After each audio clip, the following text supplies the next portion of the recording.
In today's video, we are making oblayo, also known as rocks or corn grits. I know you're going to love this, so let's dive right in.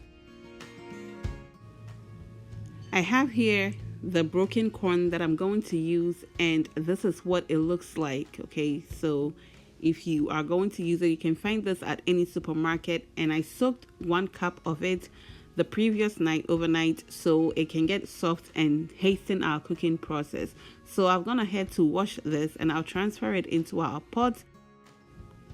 I'll start off with 4 cups of water, and so with this we're not going to add any salt at this point. It takes quite some time to cook, so if you have a pressure cooker you can go ahead and use that. So bring this to a boil, allow it to go for about 30 minutes, and 30 minutes into this I'll come back and check on it to see how it's going.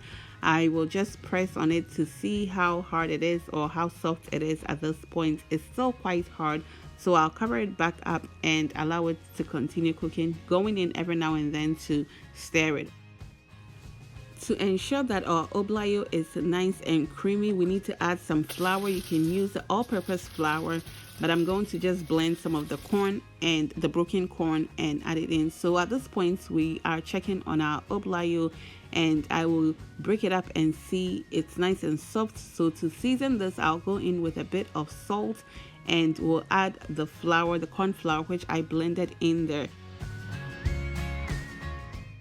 If you don't want to add it in directly, you can also mix it with some water, then pour it in.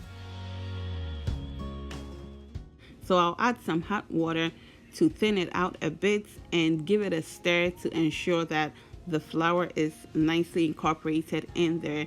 I'll cover this and allow it to go for a few more minutes until I reach the consistency and it's nice and creamy. So this is how it looks, and our oblayo is ready. So we'll turn it off and serve ourselves some. If you've watched until now, thank you so much for your love and support. Kindly like, comment, and share this video so we can get to more people. This is one of our Ghanaian breakfasts that is sold on the streets of Ghana.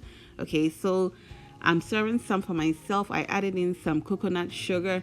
You can choose to add any sweetener of choice, and I added in some milk, and guys, this hit all the spots. I haven't had this in such a long time. It was absolutely delicious. It was creamy, incredibly delicious, and hit all the right spots, especially as the weather is starting to get cold. You need to make this recipe. Okay, that is it for today. Of course, we paired this with our sugar bread recipe, which I have the that video on the channel, so I will link it in the description box or in the comment section, and I hope you give this recipe a try. Thank you so much for doing this with me, and until we meet again, stay blessed, stay out of trouble, and be well. Bye y'all.